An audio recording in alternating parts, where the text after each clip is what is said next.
2.5 hours, 2.5 घंटे का भाषण राजीव गांधी जी ने दिया। और राजीव गांधी जी ने 2.5 घंटे का भाषण किसके खिलाफ दिया था?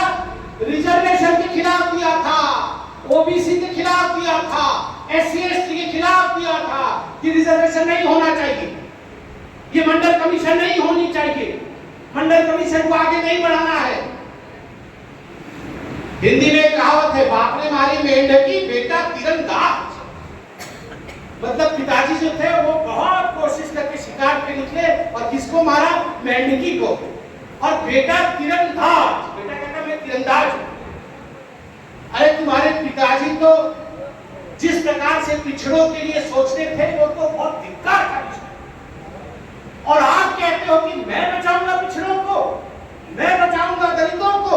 Rahul ji, these crocodile tears are not going to affect anyone। ये इस प्रकार के मगरमच्छ के आंसू किसी के भी दिल को स्पर्श नहीं करने वाले।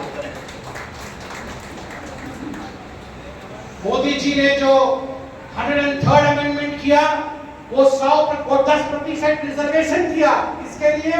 ईडब्ल्यूएस, इकोनॉमिकल वीकर सेक्शन के रिजर्वेशन किया। 104th अमेंडमेंट किया मोदी जी ने, किसके लिए? To extend reservation of seats of SC ST in the Lok Sabha. Lok Sabha में एससी एसटी सीट को और 10 साल के लिए रिजर्वेशन में बढ़ाया जाए, इसलिए मोदी जी ने किया। 105वां अमेंडमेंट किसने किया? To restore the power of state government to identify new OBC. अगर कोई नया ओबीसी आइडेंटिफाई करना है तो ये पावर स्टेट गवर्नमेंट को दिया।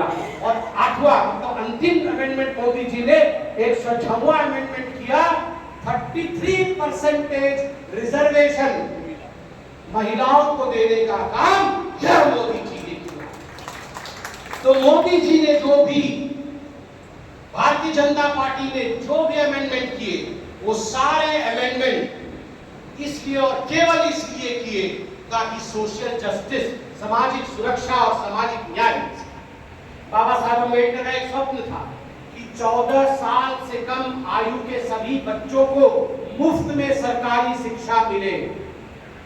मगर आपको जान के आश्चर्य हो कि यह काम इतने वर्षों तक नहीं हो पाया। अटल बिहारी वाजपेयी जी की सरकार ने अमेंडमेंट किया आर्टिकल 45 में, और उसके बाद ये सर्व शिक्षा अभियान शुरू किया।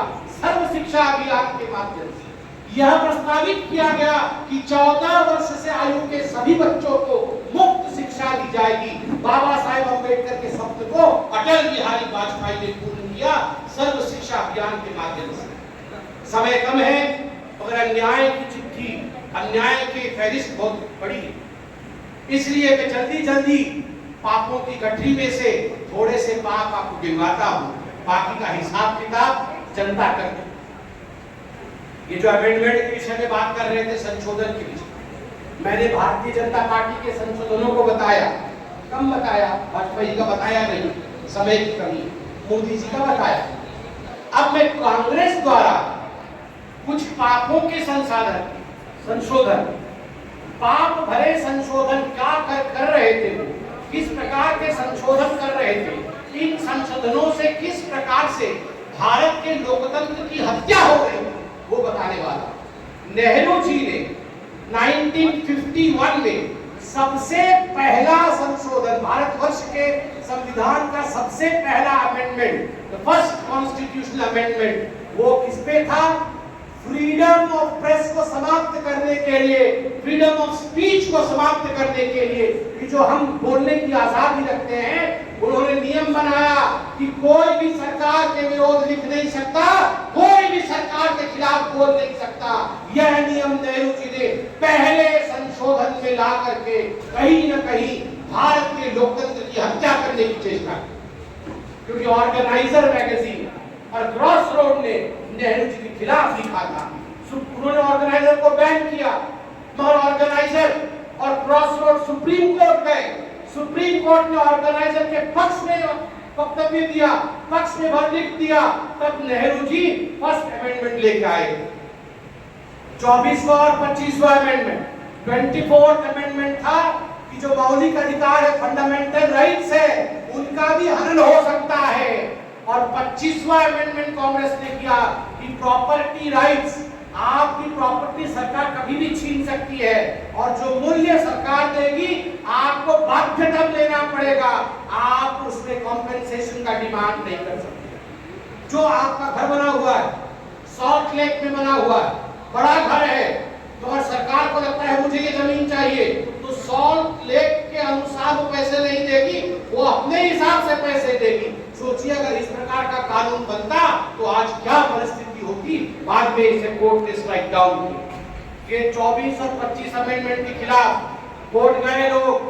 कोर्ट में केशवानंद भारती केस जो बहुत बड़ा केस है, 13 जजों ने इंदिरा गांधी जी के खिलाफ वर्डिक्ट दिया।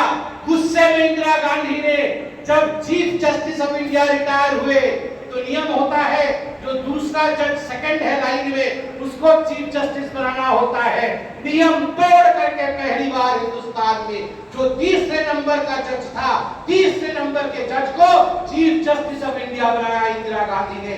उन्होंने कहा कि न्यायपालिका को भी घुटनों में झुकना पड़ेगा। अगर इंदिरा की बात को नहीं माना, कांग्रेस की बात को नहीं माना, कमिटेड जुडिशरी नहीं बनी, तो हम जुडिशरी को भी नहीं